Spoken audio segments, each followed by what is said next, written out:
Now my guests are seated and we are getting to discuss the very important matters that have been on the front pages of your minds and all over discussed around the country and beyond this country. And I'm privileged to host Kofi Bentil, his immediate past, Kofi Abochi, his immediate past dean, Gimpa Law School, and partner, Axis Legal Solicitors. Thank you for joining us, Mr. Kofi Abochi. Thank you, Samson. Al-Hassan S. Suhini is MP Tamale North and member, Appointments, Lands and Forestry Committees of Parliament. Good morning and welcome. Thank you very much. Great.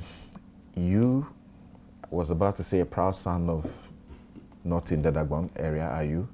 I am. Okay. I intend to add a few comments to those that you made. Right. So you're excited about what has happened, right? Definitely. Great, so. great. Alexander Kwamina Afenyo-Marking, MP, Efutu, and member, Public Accounts, Defense and Interior Committees of Parliament. Thanks for joining us. Thank you, Avishaba. In your usual, white, that makes you brighten. Great. All right. So Kofi Bentil, I introduced him first in place of Abochi, and he knows what happens. Kofi Bentil is private legal practitioner and vice president of Imani Africa. Thank you very much for joining us. Thank you for having me. Okay. So because of what you just hinted me, I'll just say it is in place to hear you say a minute or two what you think about what is happening in Dagbon. Well, I was there on Thursday morning, left there late afternoon to witness the final funeral rites of the late Yana Yakubu Andani II, who was unfortunately murdered in 2002. And that marked the end of, the rivalry that had existed between the two gates over the performance of the first funeral of Na Mahamadou and the second funeral, which was also scheduled to take place as a result of the roadmap that both parties agreed upon. And it was beautiful cultural display at its best. And the sons and daughters of Dagbon are indeed proud of what we have achieved. And we can only pray for, the kingdom once again to roar. And that is the word that has been on my mind since yesterday when the announcement came that a new king in the person of the Yona, which means the current Saviluguna, was decided upon by the oracles. I've been saying to myself that the lion is back, and it is our prayer in Dagbon that the lion will roar and roar appropriately. Okay. And so congratulations to the Yona, and congratulations to every son and daughter of Dagbon who in one way or the other contributed to what we have achieved. Right. And congratulations to, the people of Ghana who over the years have also shown some level of solidarity, especially since after the murder of the late Yana. I think we are grateful for the tolerance and the solidarity that have been shown our kingdom over the years. Great. Right, so now you, the lawyers here, all of you lawyers, okay, and that's how I get accused that I'm turning this show into lawyers. I'm not the one responsible for who comes here. Ask them. I never called in one of them here. Right, so you would have read in the famous green books, about those decrees and about Supreme Court, decisions, all about Dagbon and the crisis over the period. Of course, we know it got into a head after the overlord was murdered. So how does it feel now that the eminent, chiefs have shepherded the process so smoothly, and now we're happy, are we not? Samson, it's relief. Okay? Relief. We all feel that sense of relief that finally this burden is off our neck. And honestly, for some of us, we hope so.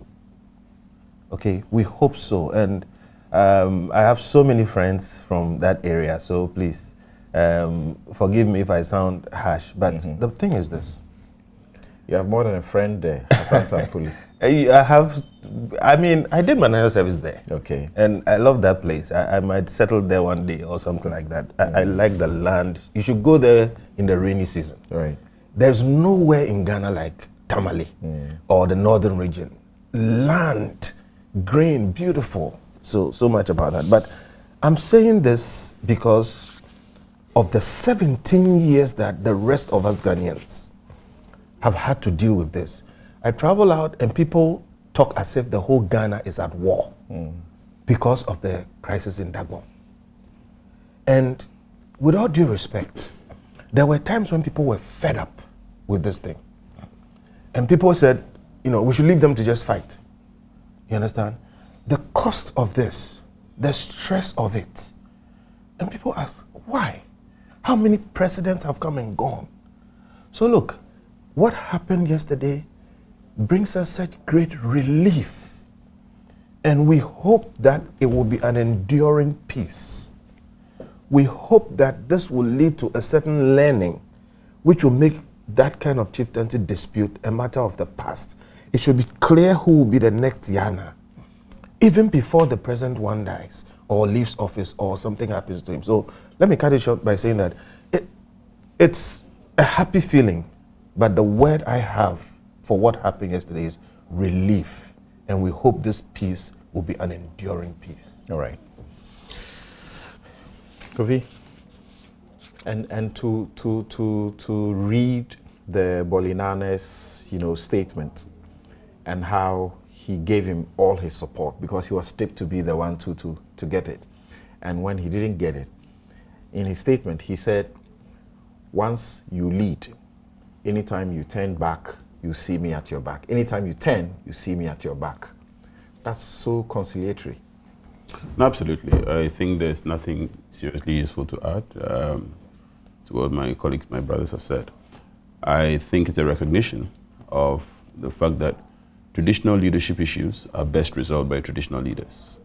And I think the cooperative aspect of all this cannot be lost on us. The fact that you've had the Asante, His Majesty, who has actually spearheaded this, and the fact that you have traditional leaders of the North cooperating with a traditional leader whom, by history, they were supposed to have been rivals in many ways.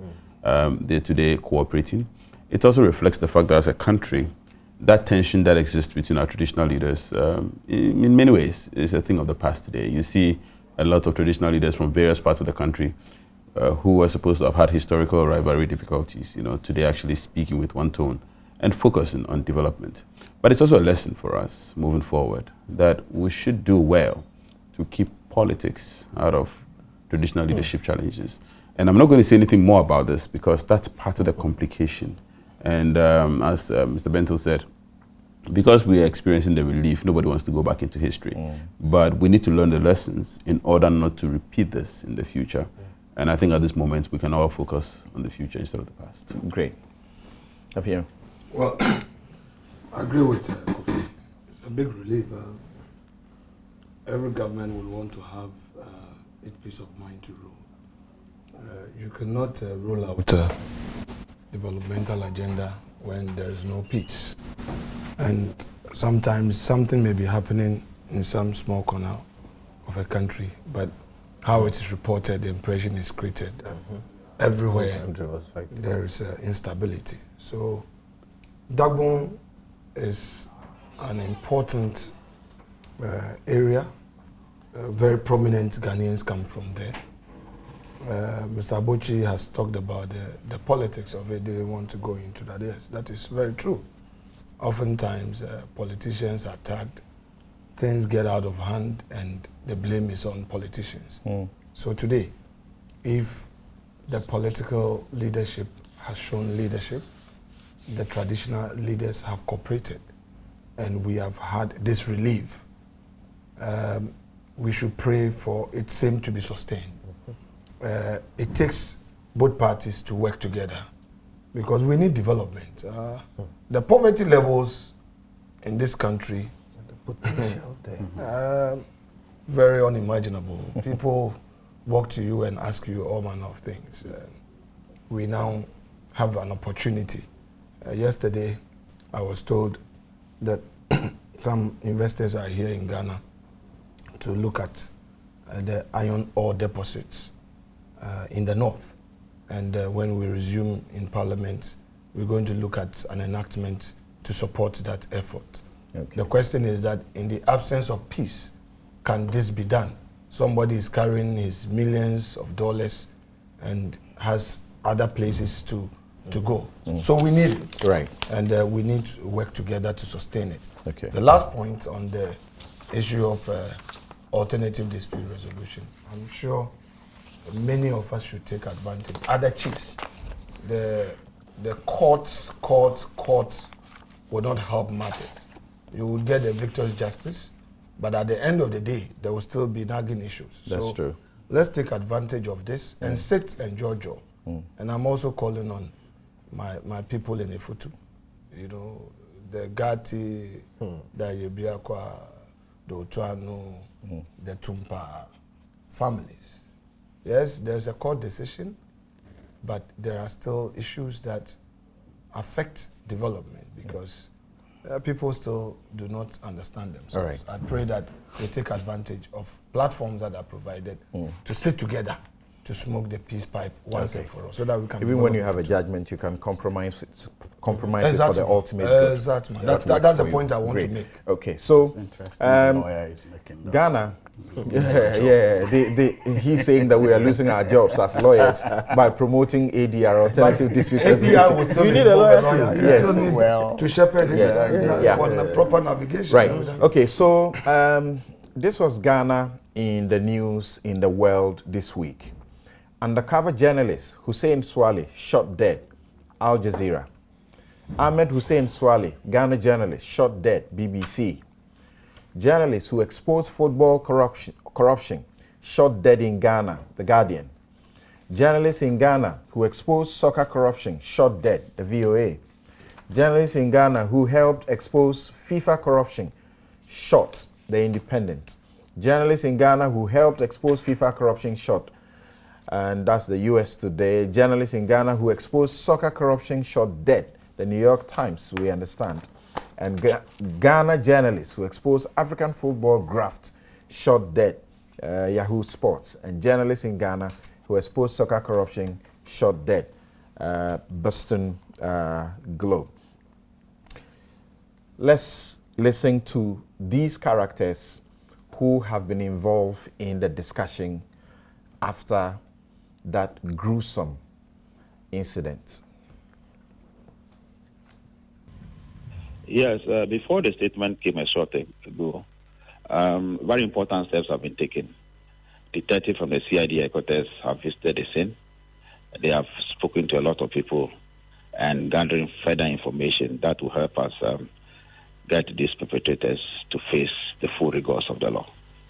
I think there have been an issue about the tape that is attributed to Honorable Kennedy Agyepong. We have spoken to him, and then we have also requested the original tape from Net 2, where the recording was done, to assist us in investigation. That is what we are doing now, and we are working pretty fast.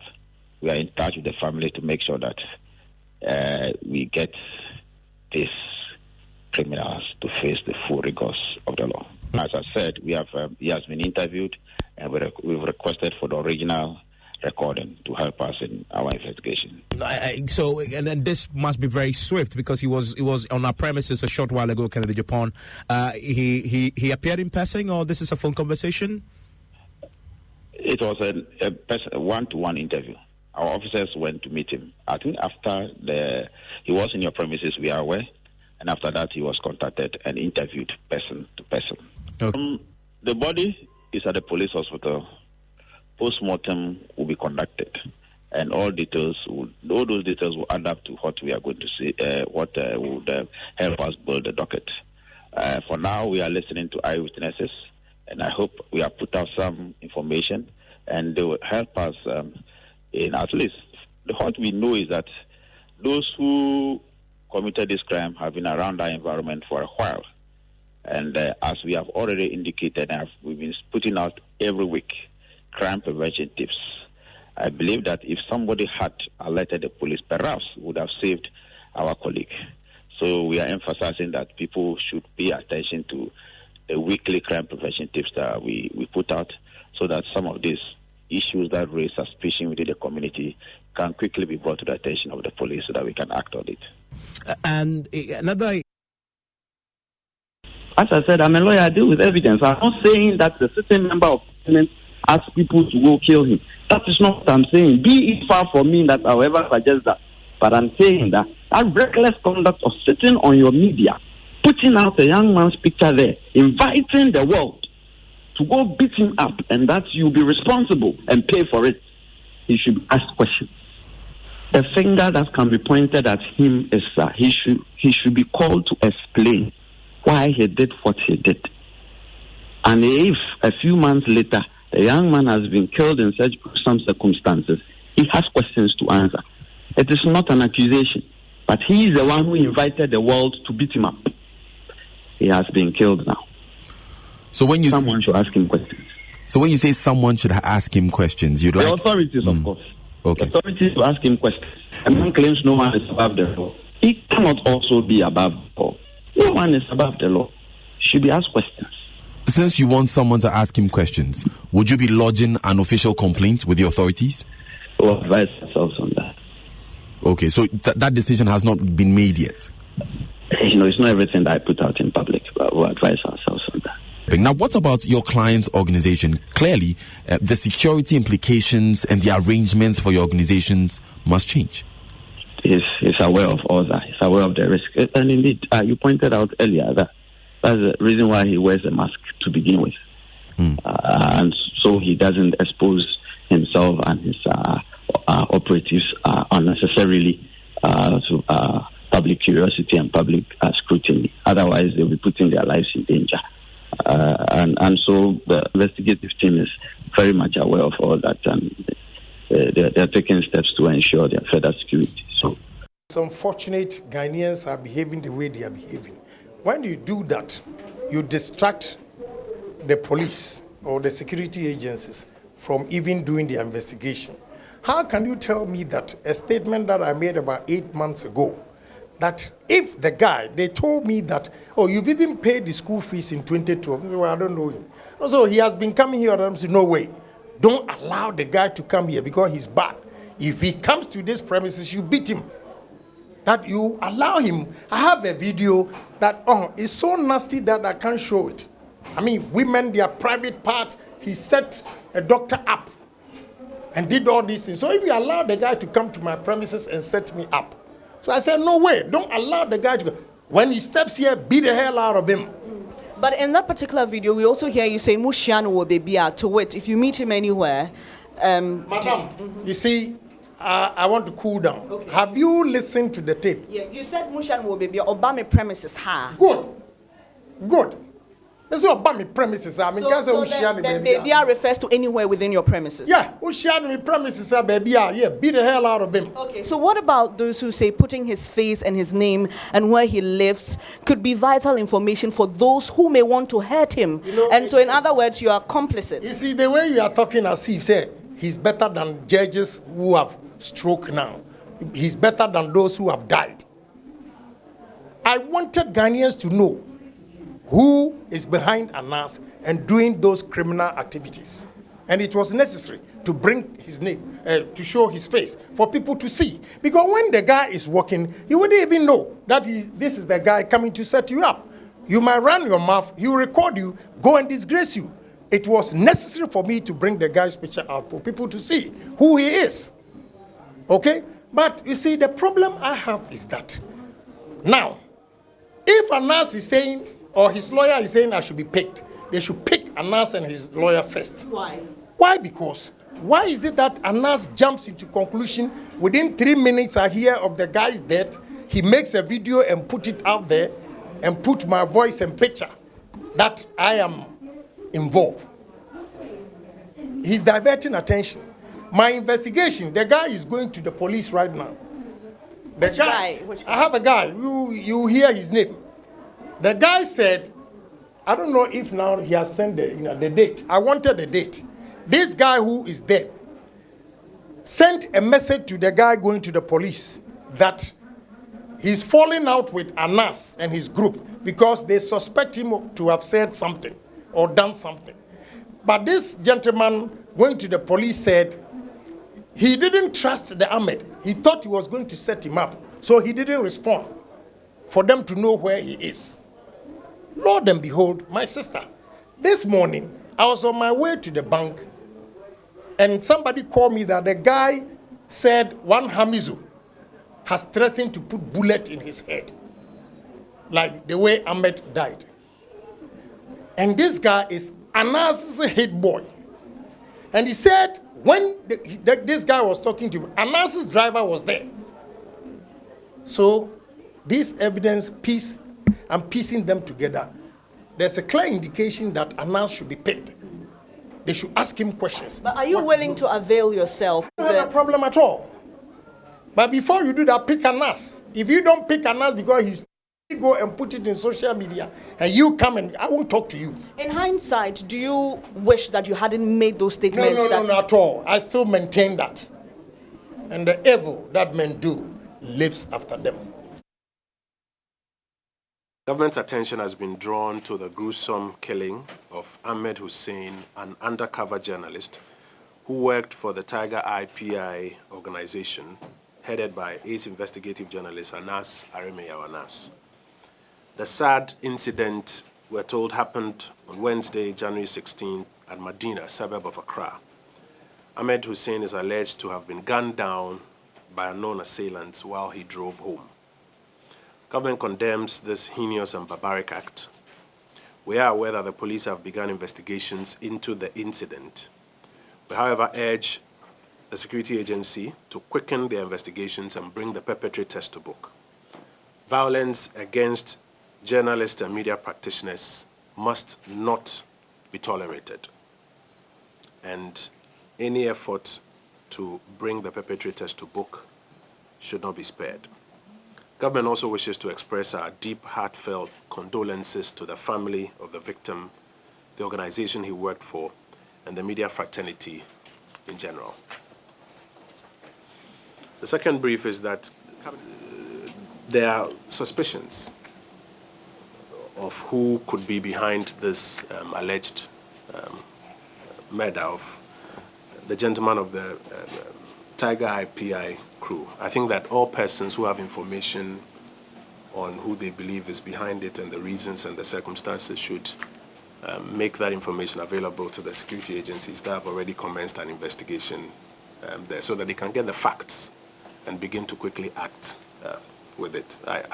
I'm not sure we are helped in any way by going around the speculation or hating it or denying it. That really doesn't do anything. Let's get the information to the security agency so that they can do a quick job as quickly as possible. So this morning we woke up to hear very sad news that a journalist, well-known journalist who works with Anas Aremeyaw Anas, he closed from work, he was driving home in his car, a group of people on a motorcycle crossed him, stopped and shot him to death in his car. And I'm saying that for a democracy like Ghana, that has gained a worldwide reputation as the model of democracy in Africa, things like this should not happen. Journalists should not be killed in cold blood because of the work they do. But recently there's been a spate of killings, and we urge the government and the investigative agencies to be up and doing and bring these perpetrators of these dastardly actions to justice. There's a lady who works with Ghana Ports and Harbours Authority who was recently killed in her bedroom at night. And so we urge our police service, we know they are very capable people, and so we urge our police service, our CID, and our BNI to be up and doing and bring those who have committed these crimes to justice. There are other deaths. A deputy managing director of Ghana Water Company was killed. Other deaths have occurred recently. It creates a state of insecurity and fear in our country, and I think that government should pay attention to that.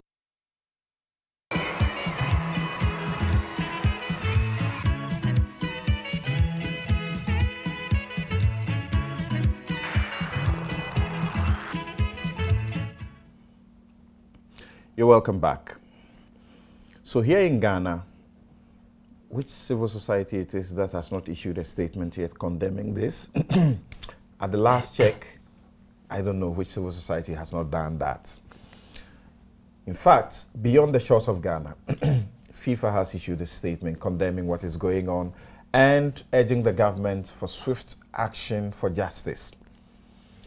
Several other bodies across the globe have done so. In fact, there's a U.S. Senate representative who has also issued a statement. In fact, for his own, we shall read a portion of it where he seems to clearly indict the government for what has gone on.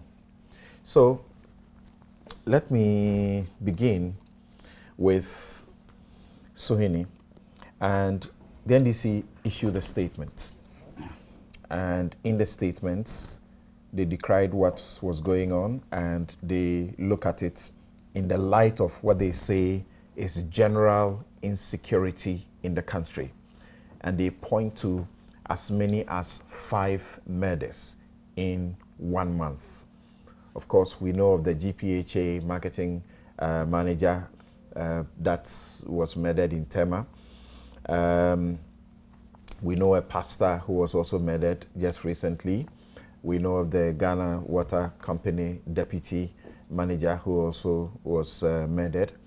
And so they put all this together and say, well, Ahmed Swales were capable of separating that and dealing with it in a certain manner. But we should look at the general state of security. And they say the president has lost a handle. Well, thank you very much, Samson, for the opportunity to be here. I feel very sad, especially just recounting some of the things that have happened since after the dastardly murder of Ahmed Hussein this morning. So I will, first of all, want to extend my heartfelt condolences to all families that have lost loved ones in such a very, crude manner. And I pray that Almighty Allah will touch the hearts of these family members with the grace to accept the will His will. And especially to the team at Tiger Eye and, close friends of Ahmed Hussein. I'll wish to extend my deepest condolences to them. I think it is not the NDC that is making the point that there seems to be general insecurity in this country. Many people, even in private conversations, admit to the fact that it's becoming scarier by the day to live what is supposed to be a normal life. And just 2 days ago, no, yesterday, 2 days ago, I had a conversation with someone who was arriving in Ghana.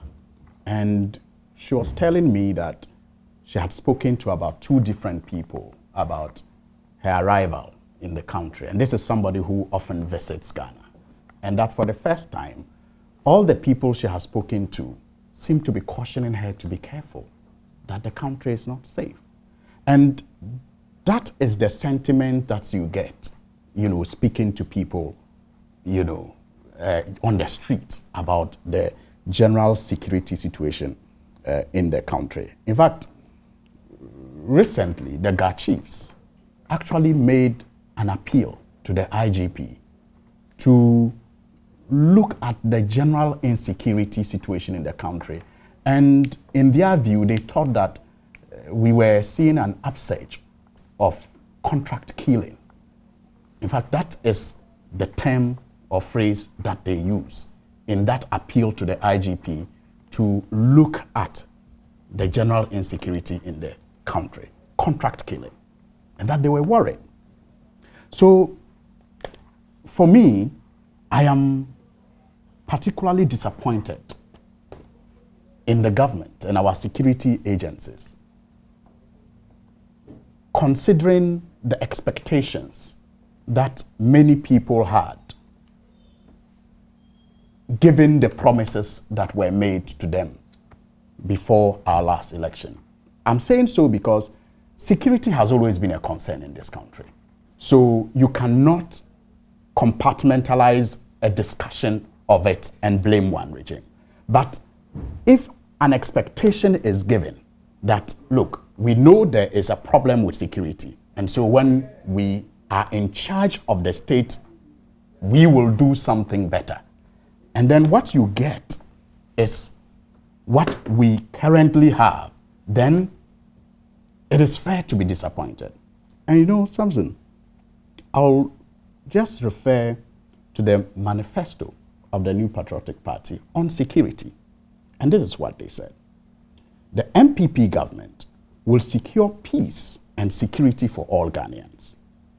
Under the MPP government, Ghanaians will feel safe on the streets and in their homes.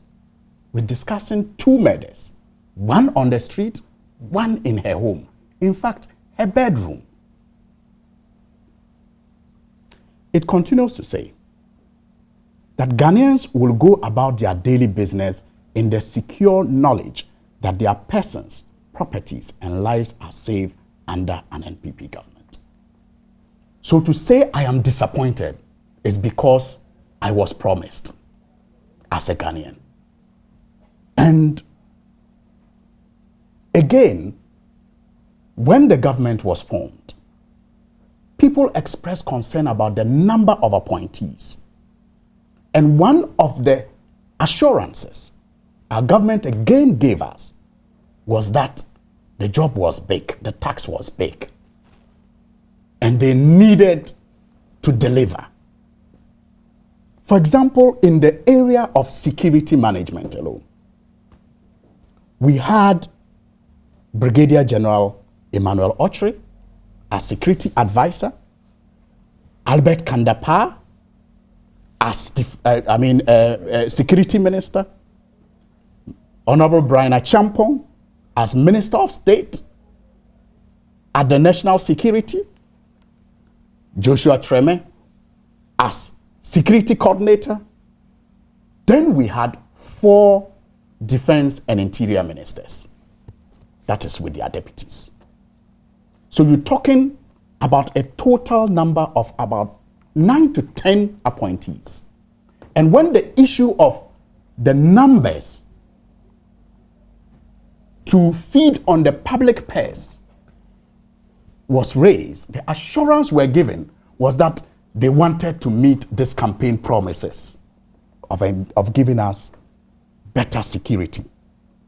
But we all know that even as we discuss these latest incidents, we cannot forget Captain Maxwell Mahama, even though that matter is in court. I will not like to prejudice that case, but we all know that some of the things that have happened and are happening, you still wonder if we are dealing with it in such a way that such a thing will not happen again. We cannot also forget about the Prampram Mankralo, who recently was also murdered in broad daylight. Adodowa shot. And there are many of such, things happening.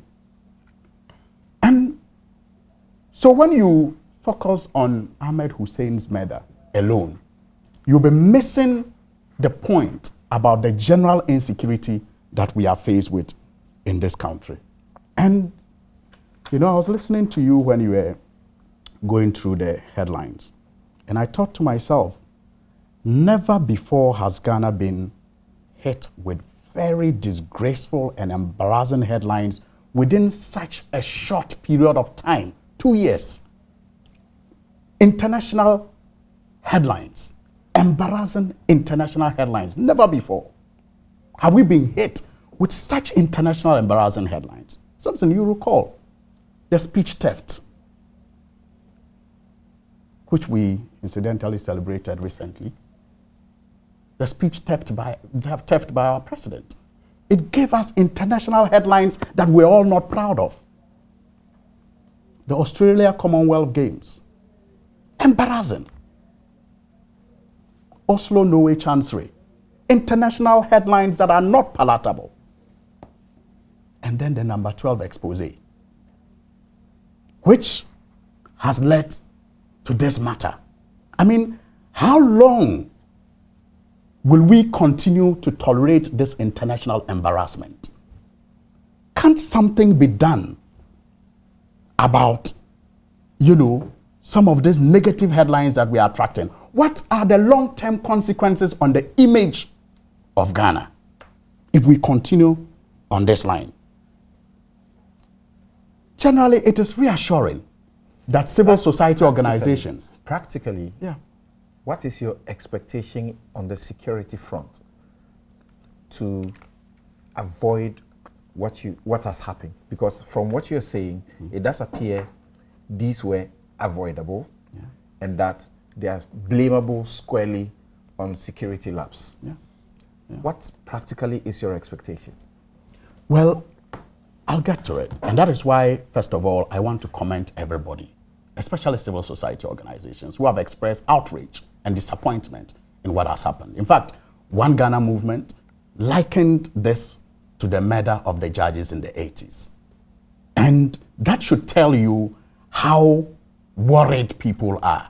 And if we, till date, are concerned about the murder of the judges in the 80s, then I expect that these concerns that have been expressed by One Ghana movement, by the Amnesty International, and by all these other agencies will spur our government on, if it was sleeping, to retool. I'm sure they had an idea of how to improve the security when they made that assurance to us. If we have to retool, if we have to retrain, if we have to look at recruitment into the security agencies, if we have to look at even the operations of the CID, I don't think that we lack the legal requirement and the appetite to do what is right, because we have seen the police do it, especially when they are concerned. If you could respond to my question directly, and then I will go around. We'll return to focus on Ahmed Swale. Right.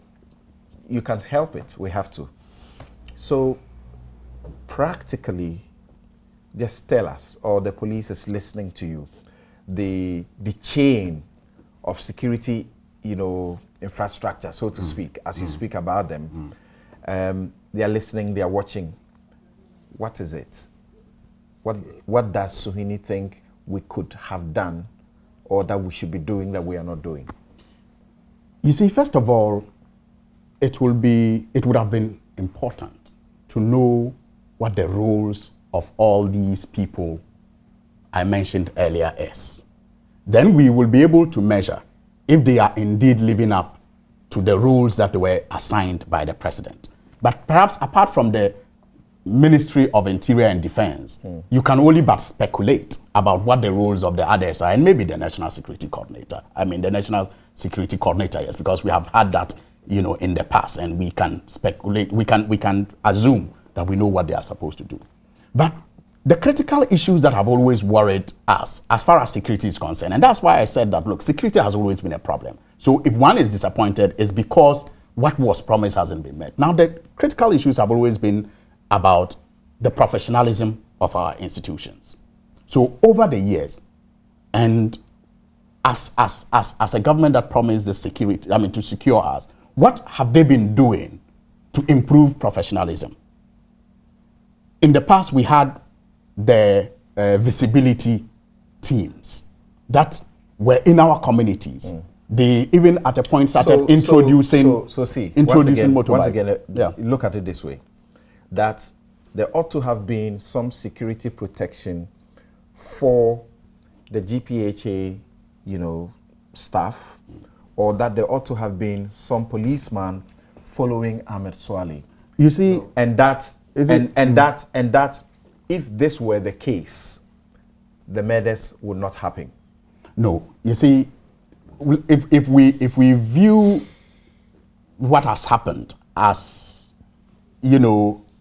some lapses as a result of, individuals, then we'll miss the bigger picture of the general insecurity in the country. Okay. So let us not just say that we should provide police bodyguards to people because we cannot practically get that. Now, Afeim, is it not fair to say that, and this is the analysis that some are making, that, so first of all, the president chairs the National Security Council.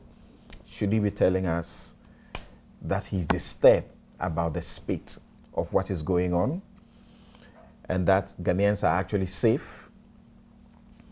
Now, this government has a Minister for National Security, a Minister of State at the Presidency on National Security, National Security Advisor, National Security Coordinator. Of course, regional coordinators, security coordinators are all there. Of course, there's the Minister for Interior and his deputy, the Minister for Defense and his deputy. We have the IGP, we have the CID. Talk about them. The BNI, all of them, they are there. How else, how can citizens expect that they will not, face some of these things that we are talking about, even in the midst of, the gamut of, persons in charge of the security? Well, Counsel, let me first respond to the political position taken by the NDC. It is to be expected. If we were in opposition, definitely would ask questions. Government, you are in charge of security, what are you doing? It doesn't matter the number. But you see, we have a situation where when some of these things occur or happen, you don't want to commend government for the success stories that would be in the quiet, because there are a lot of preventive measures that are taken. But if certain things happen, obviously, even if it's one death, last year in my own constituency, my first vice chairman, the sister had closed from work, was going home, just at her gate, she was hacked to death. My own first vice chairman in Efutu, she died. The police are still investigating. People were picked up. They did all they had to do.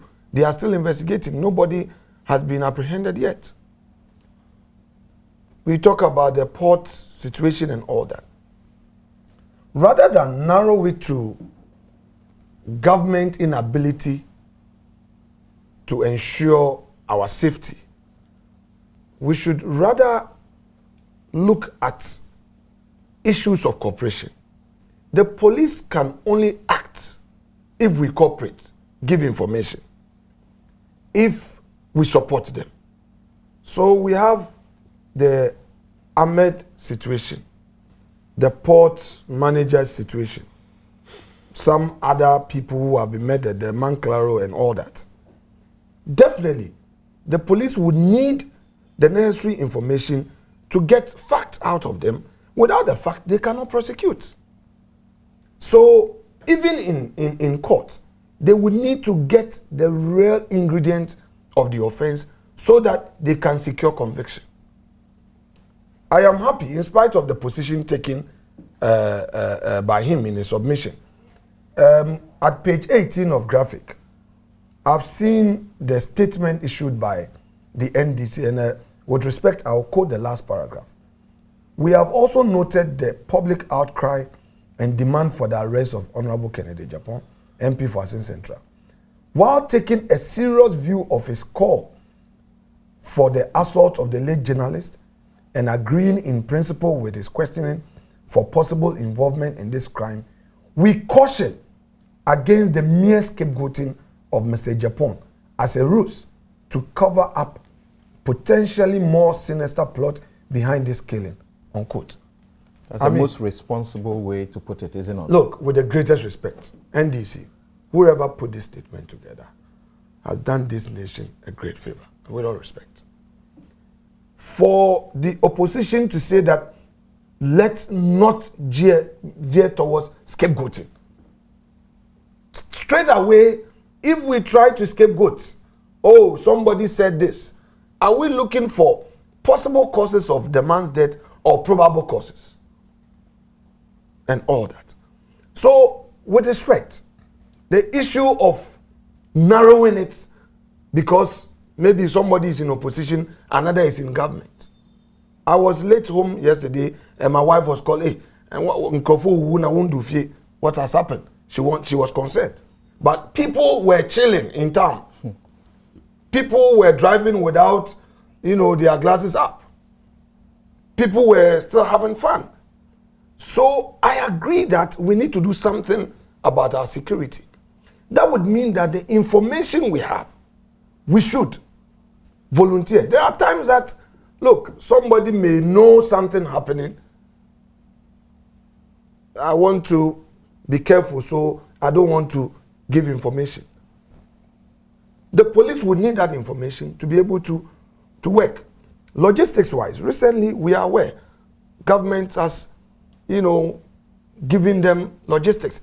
It's not sufficient. They are not getting all they want. But quite reasonably, they are getting what would get them to take the necessary steps. Recruitment, he talked about it. Last year they recruited, they are still recruiting. So is it about human resource capacity? Former President Mahama himself expressed confidence in their professionalism. So the question is, what is lacking? Is it the lack of political will to push them to do what they are supposed to do? The police will not need anybody to push them to do the needful, as in investigation. But there are times that we also assess... You narrowed in on the reference to Kennedy Agyepong. Yeah, I referred, yes. Yeah, you narrowed in on that. Yeah. Now, people are worried that the police had to visit him to question him. People say, so what's going on in this country? If any ordinary Ghanaian were highlighted in the manner that he has been in this situation, and we should be cautious about not jumping and saying, because he made the comment, he's behind it. And the police looked at him as their immediate prime suspects, maybe. They went to him, they visited him, and spoke to him. Some are worried about that it gives impressions that we are all not equal, really. Samson, let me talk some little law with my limited understanding of the law. The general presumption, as we were taught, I'm happy Professor is here, in equity is that substance takes precedence over form. Rebuttable though.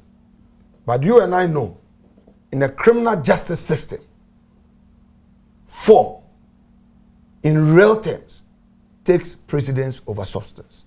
Because if you mess up with procedure, you mess up with the entire case.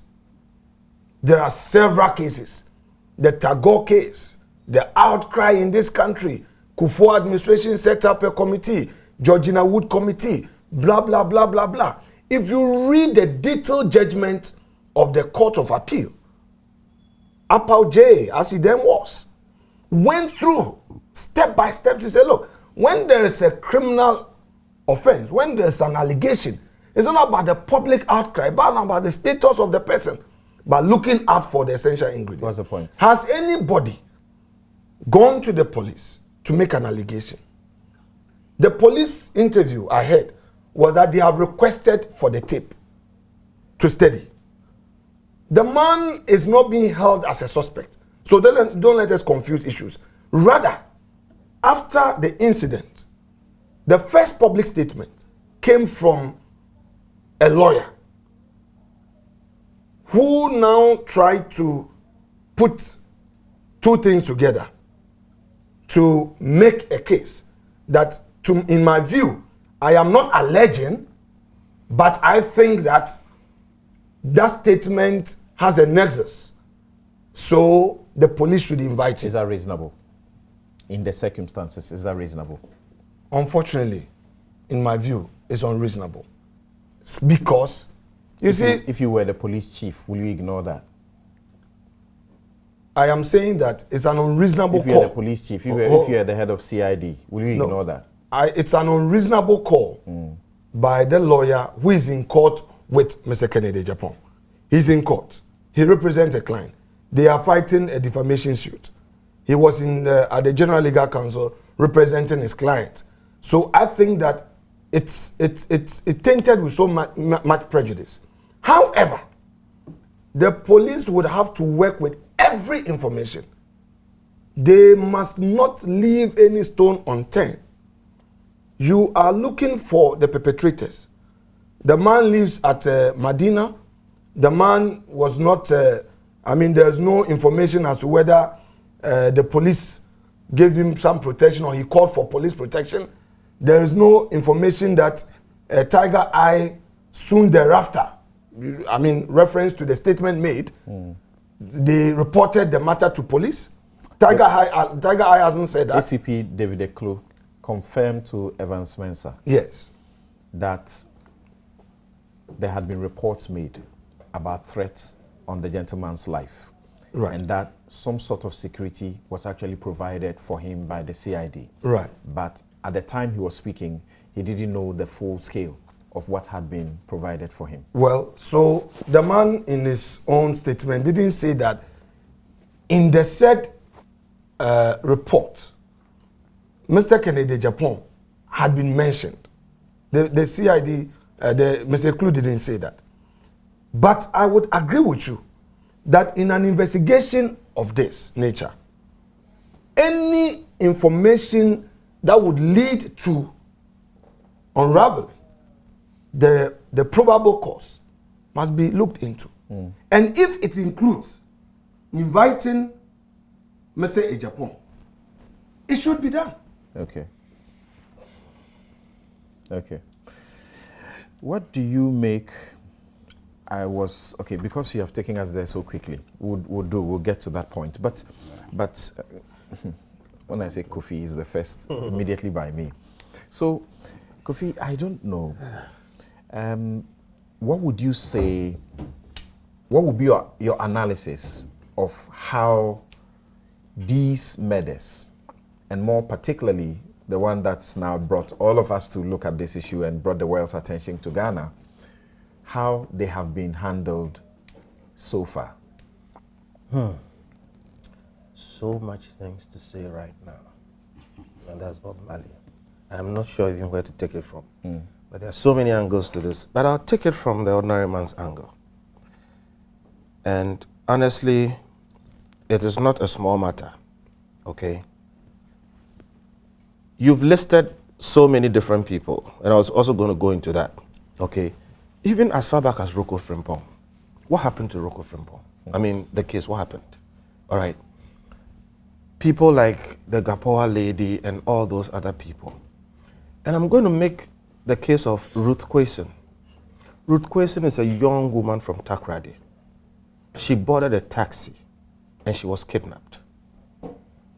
Her family was sent messages to pay money. It took a long time. They didn't find the money. Finally, they sent 500 cedis, then later they sent another 500 cedis, and I'm talking about days. They go to the police, they don't get help. They sent a total upwards of 10,000 cedis. They don't get help. Yeah. Then the Nigerian boy who kidnapped him is arrested. But Ruth Kwesen has still not been found.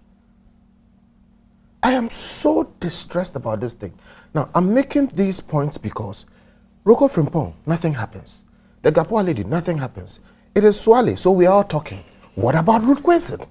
What about all those other people who are not big, who don't make the headlines? Okay? And here's the issue. There is serious, palpable insecurity in this country. Big people, small people, and everybody. And here's the point. You have a huge security apparatus. What is the BNI doing? Okay? We have an army. You've listed how many ministers we have in security. Look, it's so distressing, I don't know what to say. You have over 16,000 police people, okay? They have over 1,000 vehicles. I'm not saying they are well resourced. I'm a champion of the police. I'm a friend of the police. I've always said, when I travel, they are the best in West Africa. But I have had meetings with the police people, some very senior police people, and I've told them something I'm going to say here, that you ask for the wrong things. You just bought $10 million worth of vehicles. $10 million worth of vehicles, and you don't have communication equipment. Who does that? Does that make sense? And I asked, look, rapid response. DSP Eklu just said that they should have called the police. I assure you today, if you call the police, Samson, and you say there's an armed robber in your house, they won't come. They won't come. That's not fair. Look, I have plenty stories to tell. Yes, but whilst that's not the default position. No, you see, Samson, I'm distressed, I'm quite emotional because the stories we hear. Look, there are people who call the police and they tell them catch the robber and bring him. I have had a few situations myself. Okay? And because of time, I can't go into it, but my house was burgled and I won't go into the story. Everybody knows what I'm talking about. So let me just calm down and then go back to what I'm saying. My point is this. Our police are good. Okay? I was making the point. They buy the wrong things. I asked, if you want rapid response and you are sitting in a brand new Toyota Corolla, how are you going to navigate the traffic of Accra? On the other hand, one Toyota Corolla can buy you 10 motorbikes.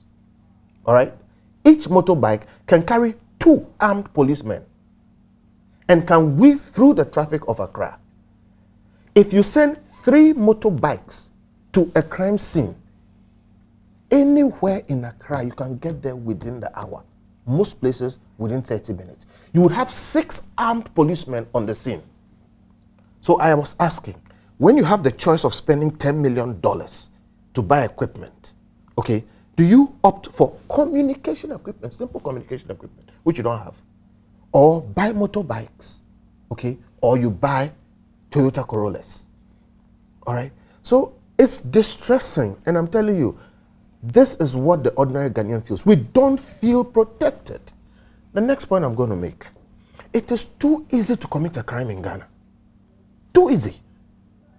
Again, Ruth Kwesen, and I'm sorry about the family of Ruth Kwesen, but I want to highlight your case a bit because that's the ordinary person. Okay? A Nigerian boy walks into this country, okay, just seizes a small girl. He's sending texts. He's collecting money over a long period of time. Why should it be that easy to commit a crime in this country? And you know, Ghanaians, we have a certain character. We are easygoing. We like to take things easy. And some of that must be retained. We cannot all just lock ourselves down and behave as if we are under siege. So it's a good thing. But that is why we have police who must make sure that it's not that easy. Look, this gentleman who was Swale's case. So you have 2 motor riders.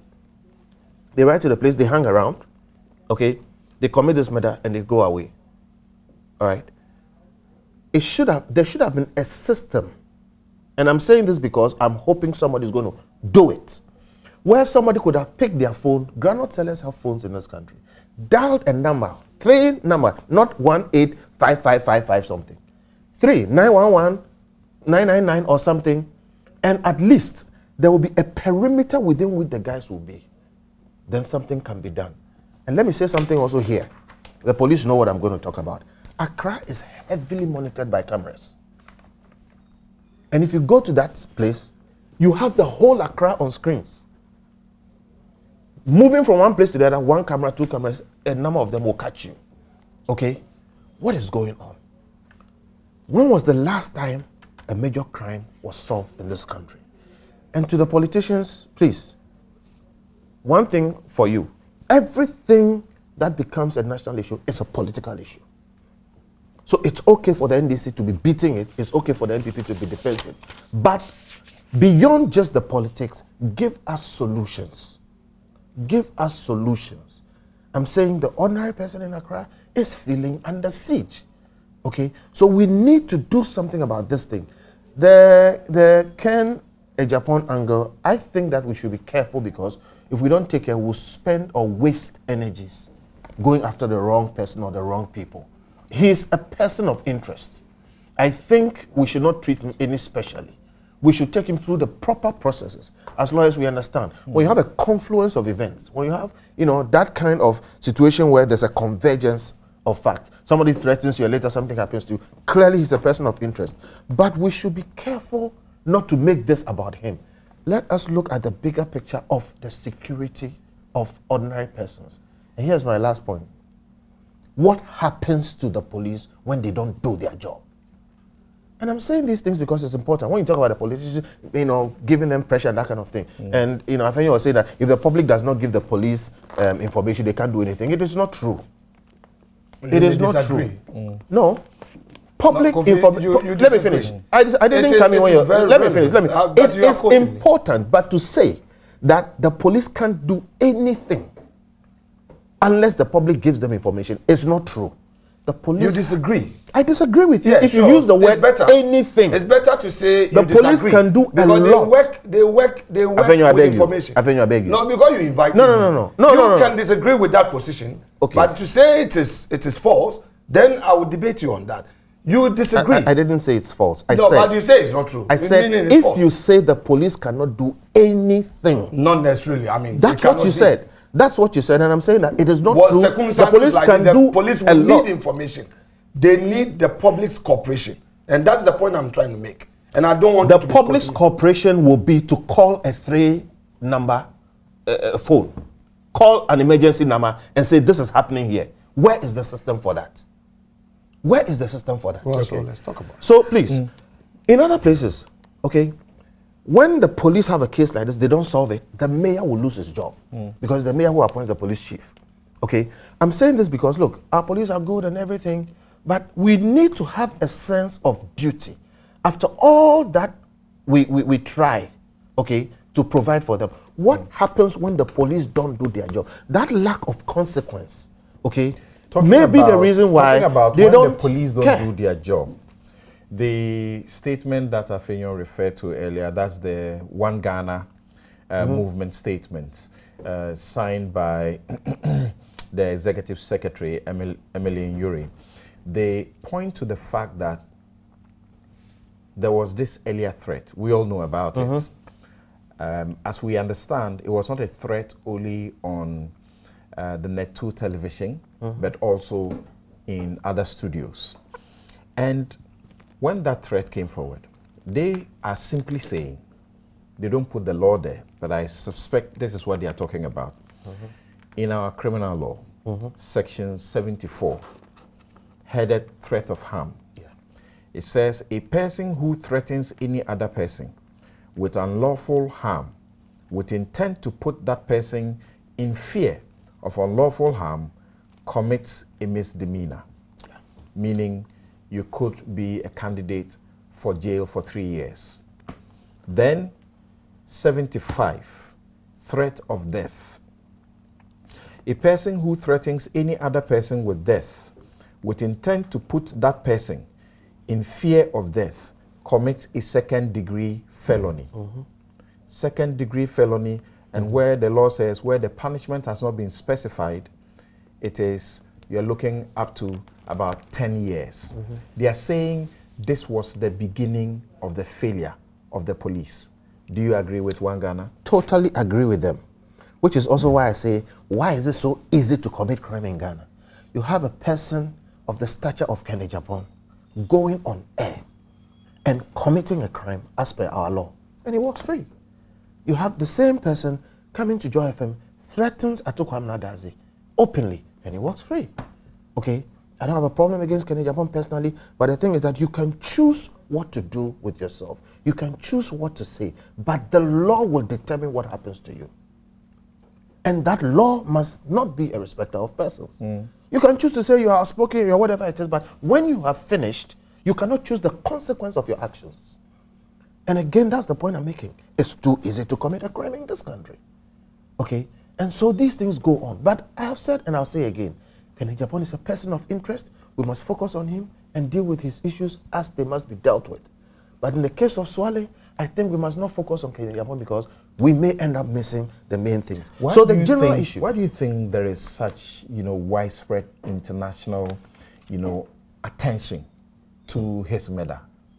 Why is that so? Because, like you have pointed out, there are too many, or there are a number of people who have suffered similar fate, so to speak. Of course, we know that his may be in a bit of a special position because he was assisting investigations towards prosecutions in the number 12 matter. So, once again, the police need to have an open mind. All of us must have open minds. Why is that so that he's singled out and everybody else is talking about this in the world and giving Ghana a bad name? What I have to say will be a bit, unexpected, but here's the point. Look, I am shaken by Swale's murder. It makes me feel unsafe. Okay, we are all at risk. Anas is my friend, you all know. The work he does. I've appeared in Anas' video before. I collaborate with him once in a while. So we are all at risk. And if Swale can go this way, then who can't? So it hits us, and that's why we are talking this long. But my first reaction to the barrage, the long list, and serious attention of the international press on this Boston Globe, I feel like telling them to go away and leave us alone. When we do good things, did they report it this much? Right. When we do, Ghana is a beacon for so many positive things. So, in fact, my initial reaction was like, why? Now, I can understand because of the stature of Anas. Otherwise, these things go on almost on a daily basis. Like I'm saying, Ruth Kwesen. Okay? I can understand because of the kind of work Anas does. I can understand because of how far, number 12 went.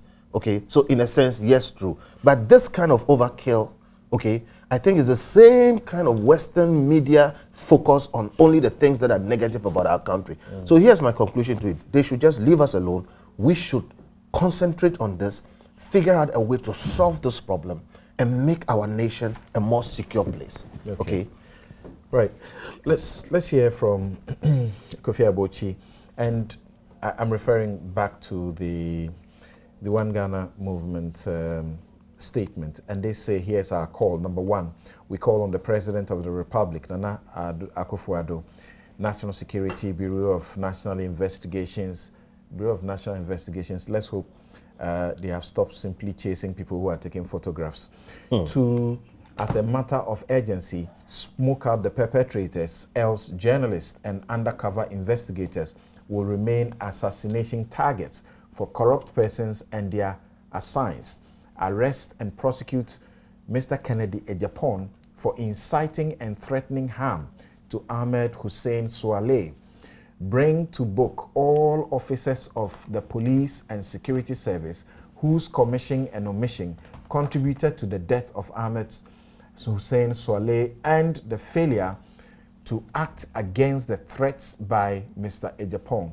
We further call on the IGP to, as a matter of urgency, show leadership and update Ghanaians on the state of investigations into the recent murders and guarantees to bolster security for all moving forward.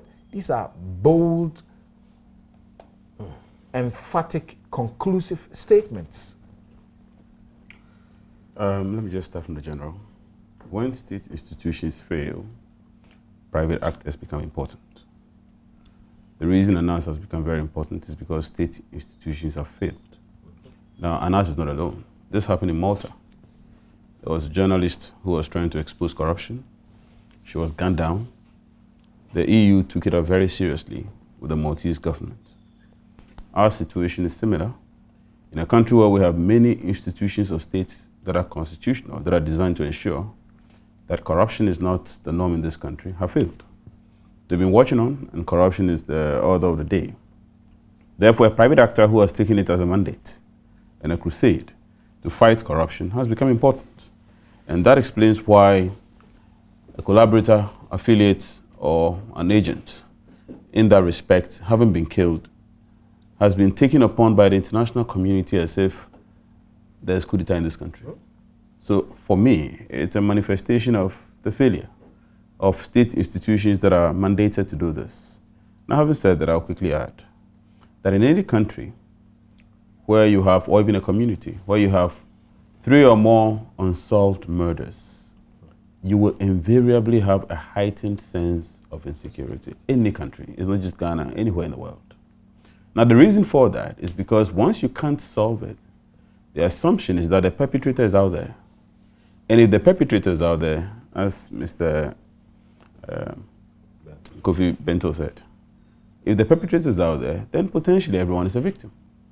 And so there's a, I remember when we were growing up, you know, when a few serial murders, and by 6 p.m. everybody's indoors. You know, there's fear. Everybody's indoors because potentially that man could be lurking in the shadows, and then you are the next victim. So the sense of insecurity may be exaggerated, but its exaggeration is precisely due to the fact that nobody knows the unknown. And because we do not know the unknown, and because nobody wants to play too risky, people take precaution, and the precaution may create the sense of panic and the sense of insecurity. I will say, again, that the police are very good ones. We have very good policing in this country. But the truth also remains that our police probably need to update their investigative capacity. This has been a long-standing issue. I remember famously there was a robbery case a while ago, an Eco Bank at Medino, Adenta, somewhere like that. And it was in the news. And I saw it on TV. And I was scandalized at what I saw. There was a crowd, the place was jammed up, there was chaos, and the police were there too. And one thing I realized, that the police could not even cordon off the crime zone. Now, I'm not a police officer, so I do not pretend to know anything better than any police officer, but they know more than I do know that the basic principles, you know, the first thing, they secure the crime scene. But I'm sure you speak to a number of police officers and they'll tell you that some of these basic logistics are simply not there. Now, in the absence of capacity, you simply cannot catch criminals. Today's criminal investigation is a forensic business. And I think that our police need to build their capacity in this respect. I'm glad we all have agreed that Mr. Agyepong, including the NDC statement, that Mr. Agyepong should just be one person of interest out of the scope. There's one thing about public threats, and that is public threats provide the scope and platform for other perpetrators who may not be the one making the threat to seize the advantage, commit the crime, knowing that there is a diversion already waiting. And so as soon as the crime is perpetrated, they know that, you know, once this is over, they're likely to mention Mr. Agyepong anyway. So Mr. Agyepong may actually be far from this, but underline the word may. So everybody, in fact, all of us sitting here, we are potentially within the scope. But the police, as expertise, with all the expertise they have, may decide along the line to weed out from the scope of the investigative boundary people who are not connected, either remotely or totally not connected. And so I think that it's important that we look at this. And the police have the capacity to do this. And they have people within them, the fold, who have the expertise. Let's face it. And you were mentioning Ruth Kwesi. It's amazing that people demanded money in this respect. Because when phone calls are made, when text messages are sent, they hit towers. And the towers define the area within which the call is emerging. The question of the recipient, the question of association. This a friend who has just been murdered. Who was he associating with in the last couple of weeks? Was he even responding to a call? I was listening to something on BBC. I had to get out from my car, so I didn't finish listening. But I think apparently he got a call that his daughter was sick. Yes. Did that turn out to be true? Did that call emanate from his house, his wife? In other words, anybody whom he spoke to in the minutes and hours leading up to his death is potentially in the scope.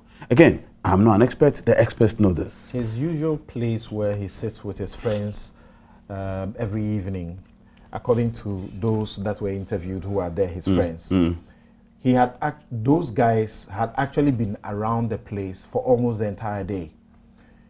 People saw them. They had their motorbike, and they sat on a bench around the place. They showed the bench on television, and even though they became suspicious, they had nothing to worry about, and no alarm was raised. Right. And they claim that he had come there in the evening, and these people were around. Once he got the call and moved, they took their motorbike and followed him. But they didn't follow him too far. They didn't follow him too far at all, and shot until he drove into These are just examples of factors. The factors are multiple. Look, the motivation. He who has the motivation, he who has the opportunity. You may have the opportunity without the motivation, or vice versa. The question of even ballistic analysis. The guy has been shot.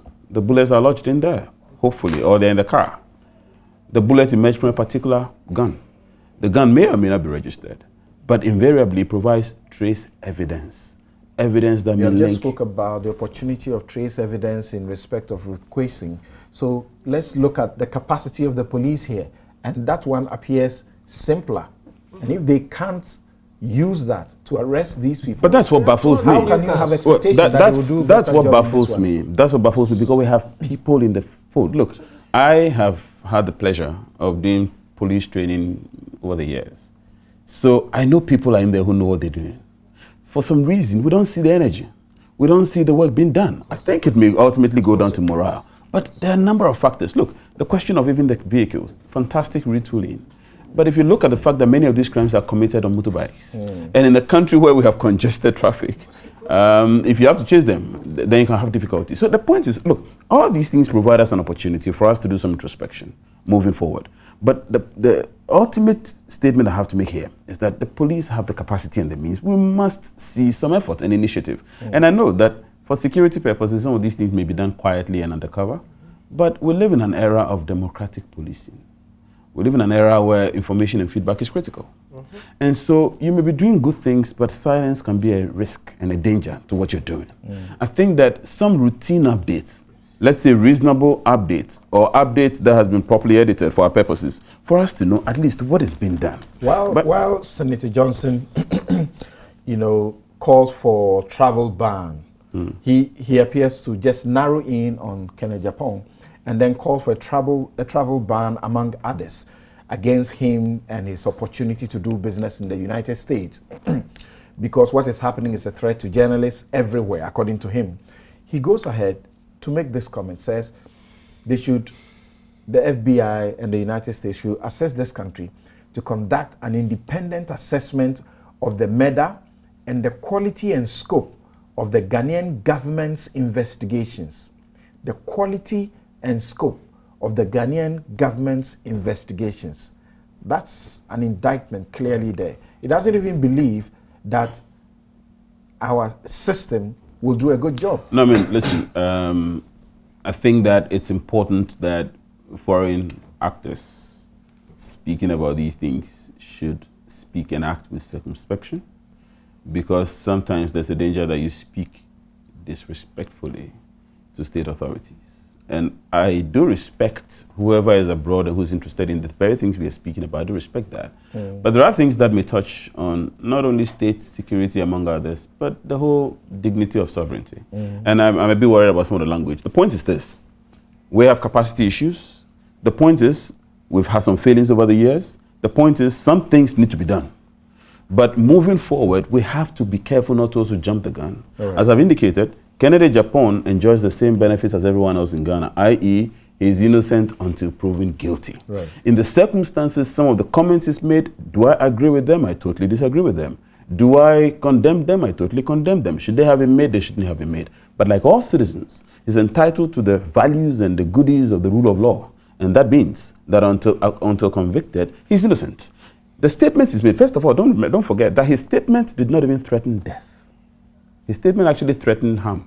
If I heard the tape fully, he threatened harm. someone should slap him or beat him up. He didn't threaten death. Therefore, assuming that someone has even acted on the statement, the person has actually exceeded the statement because he did not call for a particular thing.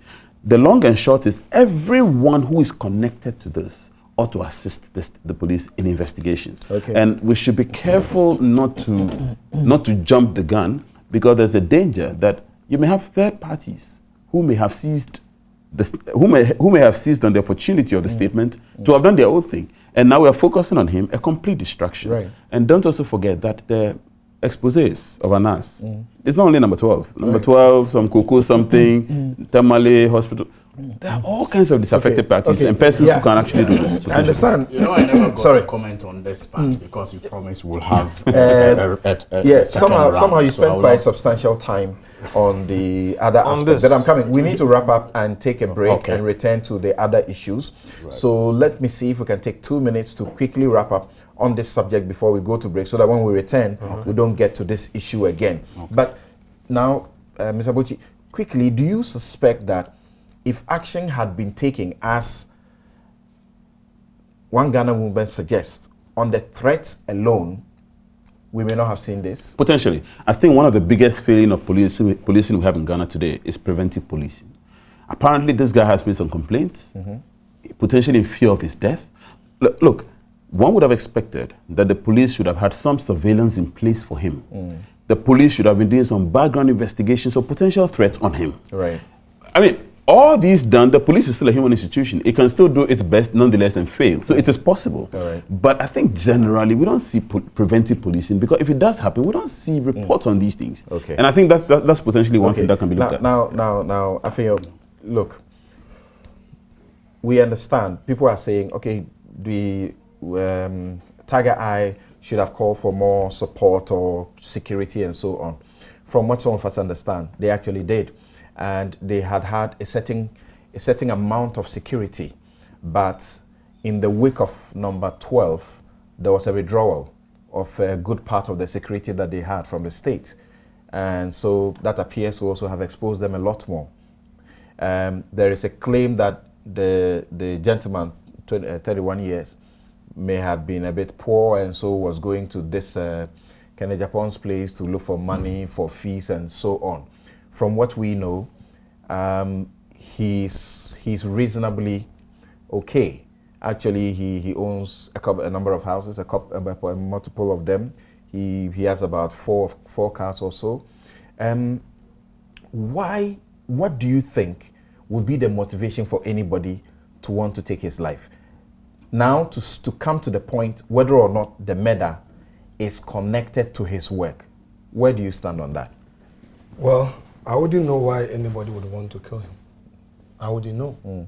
It's a matter for the police to investigate and get people to justice. But should the police be telling us what the substance of the threat that he had reported, or the Tiger Eye team had reported to them, was? The police in that interview said they have requested for the original tape. But since we are discussing issues now regarding the Agyepong statement, we should look at it in its complete form. Not too long ago, a gentleman called Hafiz, who was also on Net 2 and made certain allegations and made certain statements, died mysteriously. The report, as I read, was that he went to a party, and upon return he complained of some stomach pains, and he just died. If we narrow it with one lens on something, we may lose some other important things. Okay. Question is, did the police find out? Did the police investigate that? If they did not, there's an opportunity for them to widen the net. Now, on the issue of the congressman, you said he's a senator. When I checked, Johnson. He's not a senator. He's a rep. I mean, he's of the lower house. And actually, he's been. There's something done by the Washington Post in which they have tried to, as it were, find out who does well or not, and he's been tagged as the West and clueless. Western clueless Congress speaker by the Washington Post. You see, I did some reading about him last night because as part of the research materials. Okay. I didn't want to refer to it, but since you referred to it, I mean, I would not repeat what I found out. But let's look at the substance. It's a human right violation. Somebody has been killed. Somebody's rights have been violated because of his stance in a matter. Corruption. That so, if he's even issued a statement or he's written to the Secretary of State, no problem. Yeah. But to the extent that he clearly put out a possible outcome, calls on the states, the American. We should ignore it. I mean, it's most unfair. Already, FBI officers are tied to the embassy, collaborate with our security agencies. Yoko, BNI, they continue to work. Okay. They themselves, if you recall, if he's talking about the FBI coming in to ensure independent investigation, please, we watched the Brett Kavanaugh debates where Democrats were questioning the independence of the FBI. So if he's a Democrat and today he's saying that the FBI is an independent investigative agency, why did they condemn the same FBI during the Brett Kavanaugh thing? All right. So let's not get in there to taint the whole discussion. Okay. It's a criminal conduct. Right. People are okay. So I'm coming to the two of you. I'm coming to the two of you, but I need to speak to Prof. Ken Atefua right now.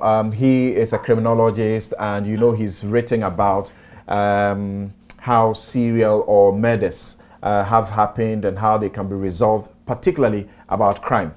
Thanks for joining us, Prof. Thank you very much for having me. Right. Good morning to all of you in the studio and nationwide. Okay. In the circumstances that we are aware now, you agree that there is a heightened sense of insecurity in the country? Oh, no, I do not agree. There is no reasonable or objective basis for that conclusion, but it is a perspective or a perception, rather, that people may develop because of what appears to be a crime wave, rather than anything comparatively or empirically substantiated. If you look at the data on murders, yes, this January has recorded a very high number. Excuse me, pardon my voice, I have a bit of a cold. But this figure does not compare. I mean, we have had months, particular months, where we have had very, very high rates of homicides. I'm thinking in particular the month of May 2014.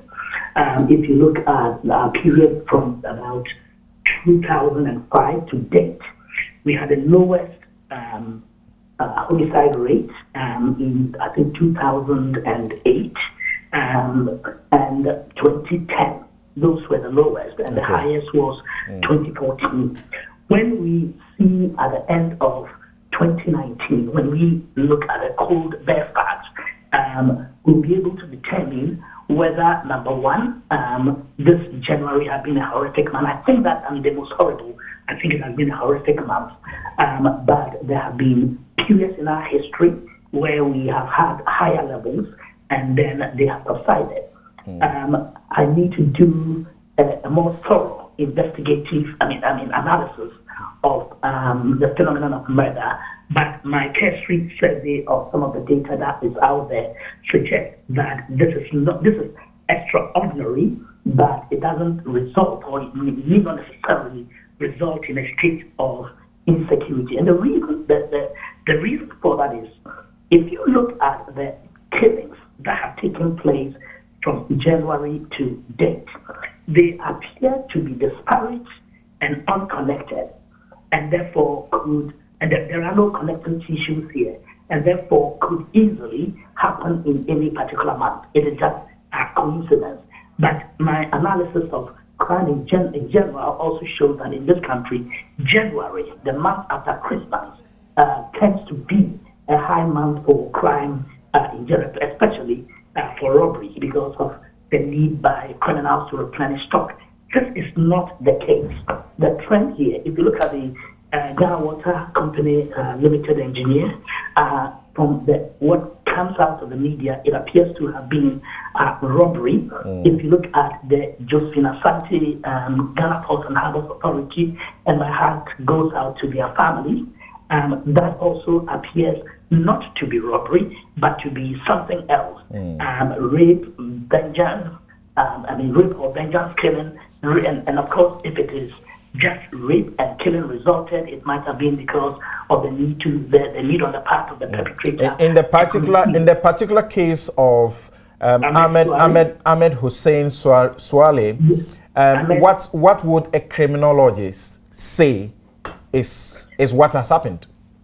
Oh, Ahmed is, I think, a very purposeful, methodical, planned killing of someone, either in vengeance or to remove his, or to eradicate his ability to continue to do further investigations or further damage to the person.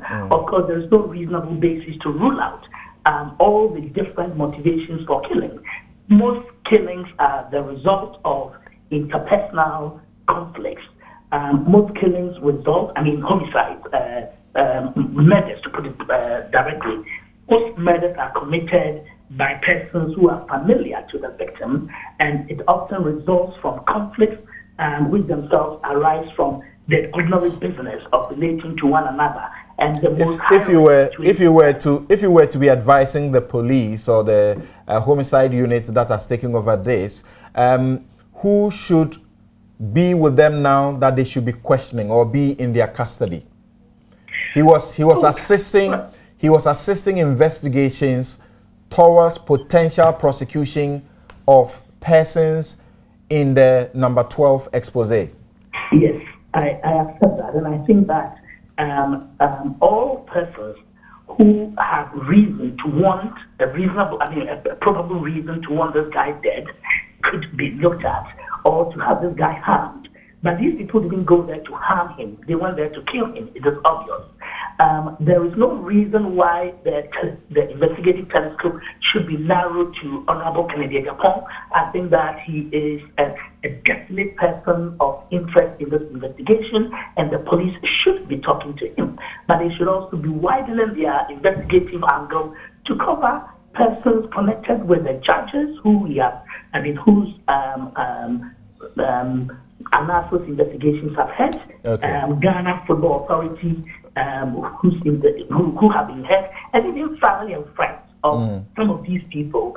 There is no reason to think that someone who has lost out in an amorous relationship, or whose girlfriend has been taken by Ahmed, I'm just talking theoretically, that the scope ought to be widened, not narrowed, and proper professional investigation cannot eliminate or overlook. In a minute, educators, I have heard the constant refrain, Kennedy Agyepong should be a definite person of interest.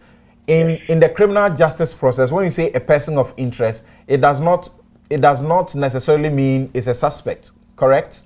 No, it's not a suspect, but it's a person whose actions and conduct, that is, utterances, behavior, and statements, could be a reasonable basis to infer that he may have an interest in this person. So you disagree with anybody who says he should be a suspect or even a prime suspect? That's correct?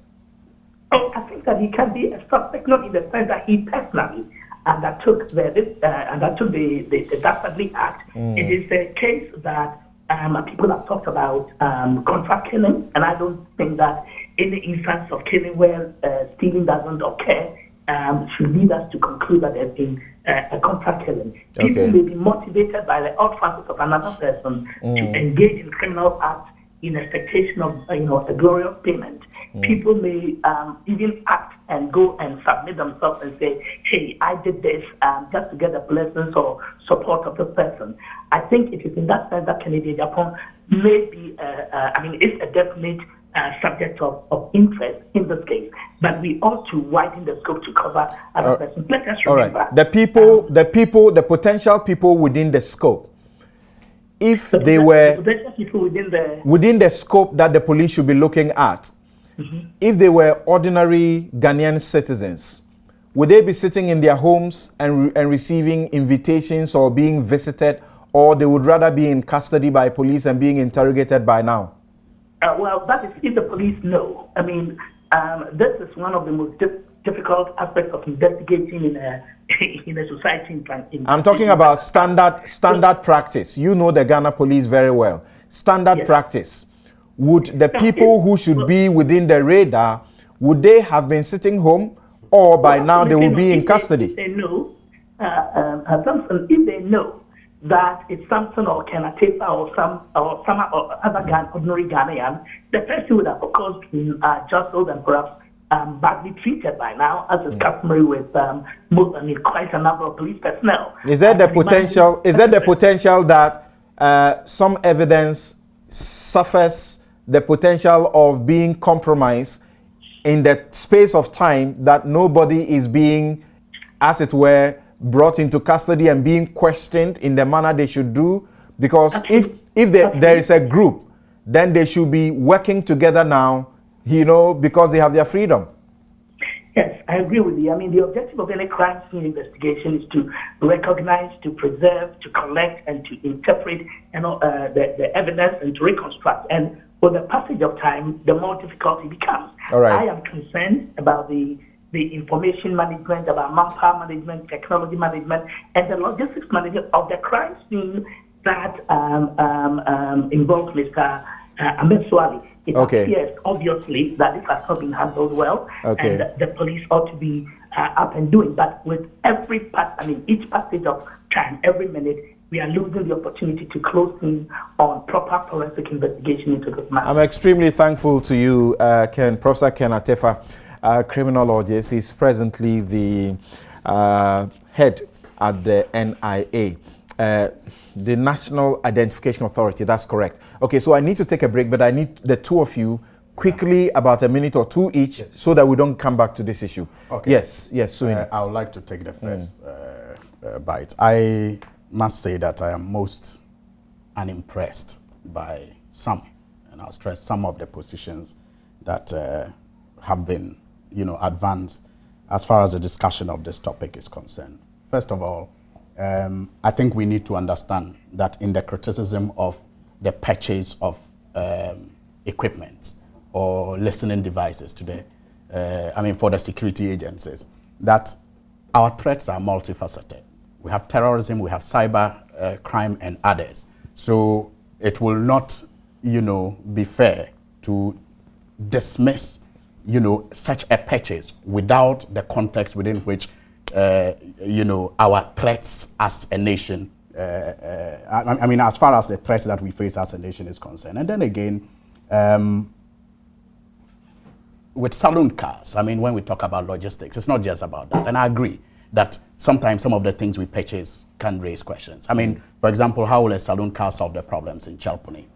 So I agree that we have to question some of these things. But I am also of the view that we should not question those issues as just simply on the basis of one scenario or one issue of crime. Our threats are obviously multifaceted. Now on Kennedy Agyepong, just 1 minute. You have just on a minute more. 1 minute on that. I agree with the NDC that we shouldn't scapegoat, because that's the party I belong to. It's a lawful way to go about it. Exactly. But we should not also gloss over some of the things that have happened. And I'm very happy, Samson, that you made reference to Section 75, when you were referring to the One Ghana statement. I also want to make reference to Section 20. Section 20 says that abatement of crime and trial and punishment of the abater. 1. Every person who directly or indirectly instigates, commands, counsels, procures, solicits, or in any manner purposely aids, facilitates, encourages, or promotes, whether by his act or presence or otherwise, and every person who does any act for the purpose of aiding, facilitating, encouraging, or promoting the commission of a crime by any other person, whether known or unknown. And that must be Yeah, that is when it's been established that. Okay. Wait a minute, please. Let me finish the reading. Predicated by this. Yeah. That is what I'm saying. About what it says that you can. My understanding. There ought to be a nexus. Yes, so please I understand. I'm not a lawyer. I'm not a lawyer. You are. But I'm saying that. Please don't interrupt. Please. I'm saying that my understanding of this is that, look, you may even be unaware of the instigation that you bring about. Okay. You may not know, but once that crime is committed, and it can be suggested that you may have instigated indirectly and directly. Please. Look, please. Thank you. You are done. Please. You are done. You are done. I'm talking about directly or indirectly. You are done. Please. Yes. Please. So Kennedy Agyepong must be a person of interest. I think in every investigation we have a prime suspect. So I agree that we shouldn't scapegoat him. But I think we have a prime suspect. In fact, when you use, you have said person of interest, you have corrected yourself to say prime suspect. Yes. Now, thank you very much. But again, whilst you say that, there's a threshold in criminal prosecutions. It is simple.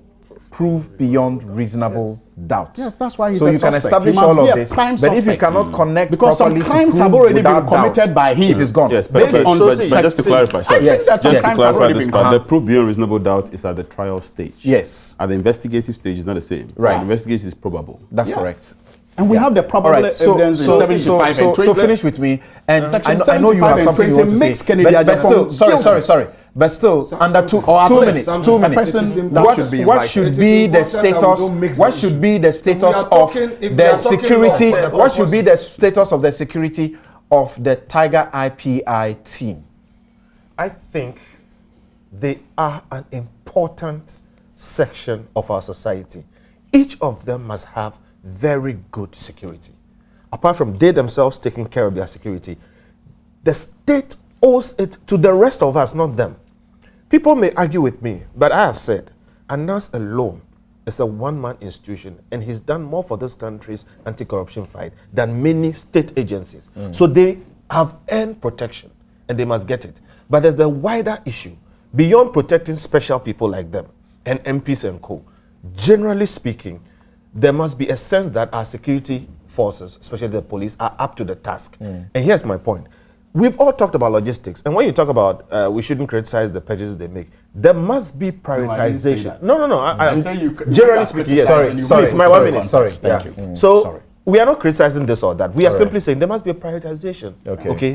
A ranking of threats. I beg you. I didn't say that. No. Oh, you are eating my 2 minutes. Now that ranking, should show that we are applying our scarce resources to the most critical areas. Then it is not always just about the logistics as in cars, etc. Again, Ruth Quason, when you have a situation where a person has made requests with cell phones, and cell phone numbers are supposed to be registered over weeks, I think the guy can be tracked in terms of the cell site area where he made the calls, where he's been, he can be tracked. And you need to see that there is activity, there is action, there is work being done in that area. So I really urge our security agencies to do what they can with what they have. All right, thank you. Then we can all add Thank to you it. very much.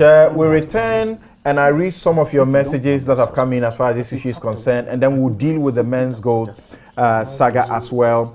We have very limited time to deal with a number of issues that we have to deal with. One of the questions that is popping up a lot that I've seen is a question that Kennedy Agyepong had raised.